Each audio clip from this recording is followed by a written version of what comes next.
Vamos con Carlos Estrione, ya regresamos al lugar. ¿Y qué pasa con la economía? Bueno, momento de hablar con un especialista, ¿no? Para que nos dé una de las tantas visiones que hay sobre lo que estamos viviendo en materia económica. Está con nosotros Diego Martínez Bursaco. Gracias. ¿Qué Diego, tal? por estar. Buenas tardes. Bueno, ¿qué impresión te merecen todas las reformas propuestas y la marcha de la economía hasta ahora? Bueno, creo que a la reforma impositiva anunciada le faltó ciertamente audacia, ¿sí? Porque si hay algo de que todos los argentinos estamos de acuerdo es que la presión impositiva es insostenible, digamos, sí, tanto para el bolsillo del consumidor, para el empresario que produce o para cualquier otro rubro de la economía. Y aparenta ser un poco, digamos, muy gradual, y sobre todo no se habla de la otra parte, de qué pasa con el gasto público. Cuando ¿no? le faltó audacia, cuando decís esto, que tendría que ser más... Sí, en realidad el ministro de Hacienda más rápida la presentó una reforma impositiva neutral. Esto quiere decir, bueno, bajamos algunos impuestos, pero subimos los otros para no desfinanciar al fisco. Y en realidad lo que estamos esperando todos desde el punto de vista económico es que alivien un poco esta presión impositiva, y para eso es necesario bajar el gasto público. Y después hay algunas cosas de inconsistencia, lo hablamos medio detrás de cámara, que van en contra de quizá los lineamientos principales de este gobierno, ¿sí? Recuerden cuando se lanzó, por ejemplo, el sinceramiento fiscal, el blanqueamiento, el discurso del gobierno era: ahora sí hay cambio, ahora sí hay certidumbre, vengan, inviertan, confíen en el peso argentino, pongan su dinero en inversiones, aunque sean financieras argentinas, que no los vamos a defraudar.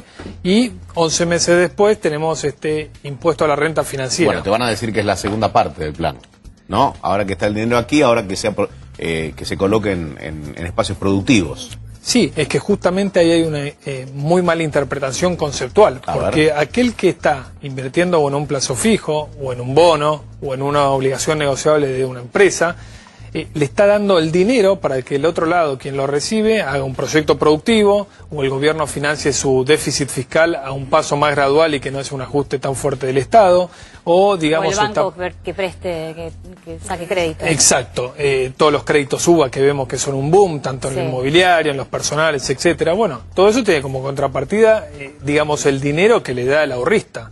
Y aparte también hay otra realidad, ¿no? Cuando uno va a un banco, deposita un plazo fijo, le rinde 20% anual, de inflación en promedio en los últimos 3, 4, 5 años, si quieren, fue 25% anual mínimo, ¿sí? Entonces ahí no hay renta financiera, ¿sí? Ahí lo que está haciendo el ahorrista es... La inflación fue en 25, decís. Claro, la inflación O sea, pierde dos veces ese ahorrista. Pierde porque perdió con la inflación. Exacto. Y porque le van a grabar el plazo fijo. Exacto, o sea... ¿Pero eso lo ve el gobierno? Porque creo que la medida es odiosa, ¿no? Sí, yo creo que, digamos, el cliché de la renta financiera es muy bien recibido en términos de la población, digamos, ¿no? Del desconocimiento financiero que hay, y también es un arma de negociación, porque muchos políticos que están en la oposición tenían este cliché, digamos, ¿sí? Y efectivamente lo usan como un mecanismo de negociación del resto de los puntos de la reforma. Ahora, ¿no es como un intento de que ese dinero, en lugar de ir a un plazo fijo, vaya a algo más productivo, a generación de empleo? Pero ¿cómo hace, por ejemplo, un inversor pequeño, un ahorrista, cualquiera de nosotros que tiene, por ejemplo, 30.000, 40.000 pesos, cómo lo canaliza directamente? Pero hay una base imponible, ¿o no? Sí, hay un mínimo, digamos. Sí, bueno, está bien, 250.000 pesos, digamos, ¿no? Hoy parece mucho dinero, pero en realidad estamos hablando de $15.000, digamos, ¿no? Entonces, por ahí, digamos, la manera de hacerlo es a través justamente de estos instrumentos financieros. Es decir, la persona protege sus ahorros, que es algo completamente justificable y que hasta, digamos, a elogiar y hasta imitar, digamos, ¿no? Por la baja calidad de educación financiera y planificación financiera que hay en la sociedad argentina, y al mismo tiempo está prestando el dinero para proyectos productivos. Existe la renta financiera, ¿no? Sí, eso es lo que dice el gobierno también. Pero yo lo que digo, bueno, en el mundo existe, pero pongamos las condiciones iniciales iguales para todos. En este sentido, no podemos comparar el mercado de capitales en Estados Unidos con lo que pasa en Argentina, en otros países de la región con lo que pasa en Argentina, porque Argentina es un caso único, digamos, no particular. Entonces, cuando lleguemos a esa situación de normalidad, si en algún momento llegamos, hablemos nuevamente de la renta financiera, y ahí podríamos barajar distintas oportunidades. ¿Hay alternativas? ¿Es un país que ofrece alternativas? Digo, si a mí no me conviene poner un plazo fijo porque pierdo dos veces, con la inflación y con el gravamen, ¿tengo alternativas? ¿Qué hago con el dinero? ¿Que me compro un auto? ¿Invierto en qué? No, la verdad es que hay alternativas dentro del mercado de capitales. Por ejemplo, una alternativa fue muy bien conocida a lo largo de todas estas, digamos, las las LEBAC. Pero fíjense lo que pasó, ¿no? El gobierno anuncia la reforma impositiva el día martes. 2 días después, las LEBAC saltan en su rendimiento casi 2 puntos porcentuales, ¿sí?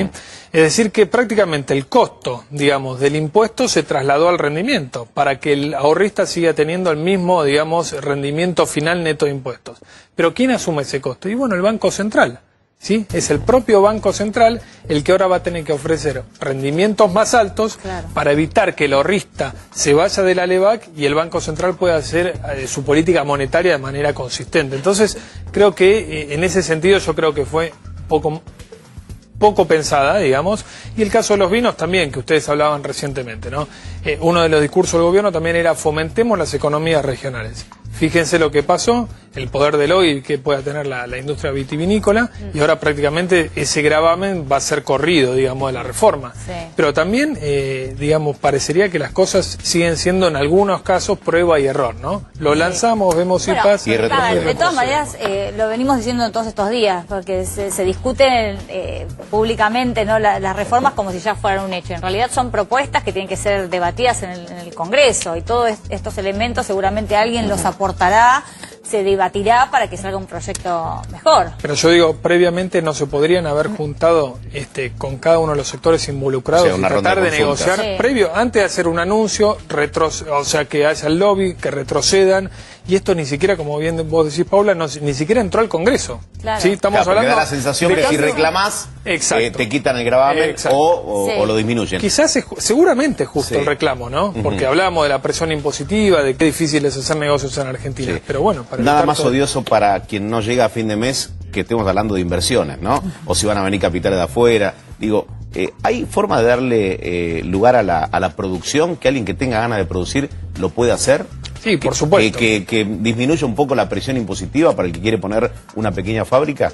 Sí, que yo creo que en ese rol el mercado de capitales es central. Lamentablemente la historia argentina nos condena en términos de las crisis financieras permanentes que tuvimos y todo. Pero hay una relación directa que es muy ejemplificadora en el mundo. No hay país en el mundo que logró el desarrollo económico con un mercado de capitales pequeño, ¿sí? Es decir, el mercado de capitales es la institución para canalizar el ahorro y transformarlo en inversión productiva, no en timba financiera. Y eso es un cliché, digamos, que hoy está instalado en la sociedad y que realmente hace mucho daño. Es decir, las inversiones son necesarias. El ahorro es necesario, y principalmente el ahorro nacional. Argentina, desde que asumió el gobierno de Cambiemos a la fecha, emitió 40.000 millones de dólares en los mercados internacionales en deuda. Claramente tenemos una dependencia del ahorro externo muy grande. Ahora, si cambia el humor, sea porque Donald Trump inicia una guerra, sea porque Argentina pasó de moda, o sea por cualquier cosa, va a necesitar del ahorro interno. Y fíjense lo que pasa con las inversiones, con la reforma impositiva. Grava a los inversores residentes en plazo fijo y en bonos, y no grava a los no residentes, ¿sí? Bien. Discrimina al ahorrista local en beneficio del internacional, ¿no? ¿Hay rebote o reactivación económica? Bueno, evidentemente creo que lo político, al estar clarificado, va a ser ayudar a que, en mi punto de vista, en los próximos 12 meses haya más confianza en la inversión y en la producción y en el consumo. Después, en octubre, noviembre del año que viene, entraremos nuevamente en la carrera de las elecciones presidenciales y bueno, veremos ahí cuán embalada está la economía para continuar o no ese, digamos, proceso político de vuelta. ¿Qué tiene que hacer hoy el pequeño ahorrista? ¿Qué les recomendás? Porque claro, hablamos mucho de macroeconomía, de las inversiones que llegan, de los impuestos, pero a la gente le interesa, ¿no? Ese manguito que puedo ahorrar todos los meses. Ese bolsillo que sí lo puedo hacer, ¿no? No se agranda nunca. Yo creo que hay 2 o 3 tips que se le puede dar, ¿no? El primero es romper los prejuicios de que el mercado de capitales o la bolsa es para los multimillonarios, que no es así.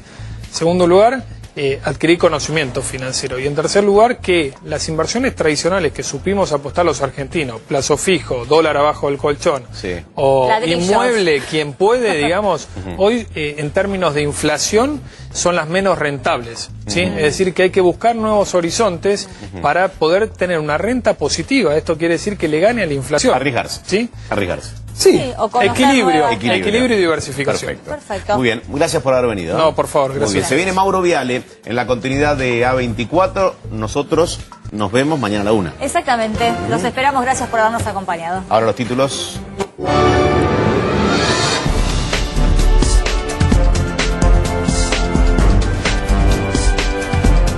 Crimen de abril, críticas al juez Villafranca.